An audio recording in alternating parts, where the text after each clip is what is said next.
ತಿಳ್ಕೊಂಡಿದ್ರ ಪಾಕಿಸ್ತಾನ ಜೊತೆಯಲ್ಲಿ ಅಥವಾ ಬೇರೆ ದೇಶಗಳ ಜೊತೆಯಲ್ಲಿ ಯುದ್ಧ ಮಾಡುವಂತ ಸಂದರ್ಭದೊಳಗ ಅವನ ಮೇಲೆ ಗೋಳಿಗಳ ಪ್ರಹಾರ ಹಾಗೆ ಪಾಪ ಸತ್ತೋಗ್ಬಿಟ್ಟ.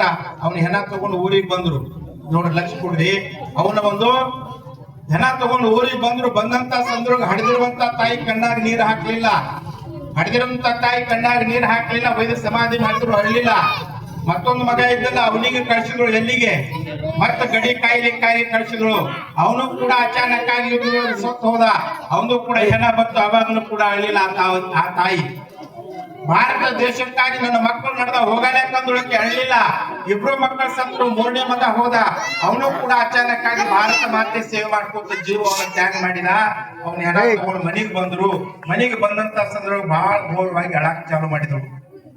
ಬಹಳ ಘನಘೋರವಾಗಿ ಅಳಾಕ್ ಚಾಲು ಮಾಡಿದ್ರು. ಎಷ್ಟು ಅಳಾಗಗಳು ತಿಳ್ಕೊಂಡಿಕ್ಕಿದ್ರ ಯಾರ ಸಮಾಧಾನ ಮಾಡಿದ್ರು ಕೂಡ ಅಳಾದು ನಿಲ್ಸಾಕ್ತಾ ಇರಲಿಲ್ಲ. ಅಳುವಂತದ್ದು ನಿಲ್ಸಾಕ್ತಾ ಇರಲಿಲ್ಲ. ಅಂತ ಒಂದು ಸಂದರ್ಭದೊಳಗ ಯಾರೋ ಒಬ್ರು ಹಿರಿಯರು ಬಂದು ಕೇಳಿದ್ರಂತ, ಏನಂತ?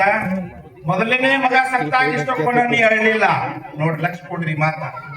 ಮೊದಲನೇ ಮಗ ಸತ್ತಾಗ ಇಷ್ಟೊಂಡ ನೀ ಅಳ್ಳಿಲ್ಲ. ಎರಡನೇ ಮಗ ಸತ್ತಾಗನು ಕೂಡ ಇಷ್ಟ ಅಳ್ಳಿಲ್ಲ. ಆ ಇಬ್ಬರು ಮಕ್ಕಳ ಮೇಲೆ ಬಹಳ ಜೀವಿದ್ದಿಲ್ಲ ಕಾಣ್ತದ. ಕೊನೆ ಮಗನ ಮೇಲೆ ನೀ ಜೀವಿದ್ದೇನೋ ಅದಕ್ಕೆ ಹಾಳಾಗತ್ತೇನೋ ಅಂತ ಬಂದ ಕೇಳಿದ್ರು. ಏನ್ರಿ? ಕೊನೆ ಮಗನ ಮೇಲೆ ಜೀವಿತ ನಿಂದು ಅದಕ್ಕೆ ಹಾಳಾಗತ್ತೇನೋ ಅಂದ ಬಳಿಕ ಆ ತಾಯಿ ಬಹಳ ಚಲೋ ಉತ್ತರ ಕೊಡ್ತಾಳ. ನನ್ನ 3 ಮಕ್ಕಳ ಸತ್ತದು ಎನ್ನುವಂಥದ್ದು ನನಗೆ ಬುದ್ಧಿ ಇಲ್ಲ, ಚಿಂತೆ ಇಲ್ಲ. ಭಾರತ ಮಾತೆ ಸೇವೆ ಮಾಡ್ಲಿಕ್ಕ ಮತ್ತೊಂದು ಮಗ ನನಗಿಲ್ಲ ಅಂತ ತಿಳ್ಕೊಂಡಿಲ್ಲ. ಹಾಳಾಗತ್ತೀನಿ ಅಂತ ಹೇಳಿ ಆ ತಾಯಿ ಹೇಳ್ತಾಳ.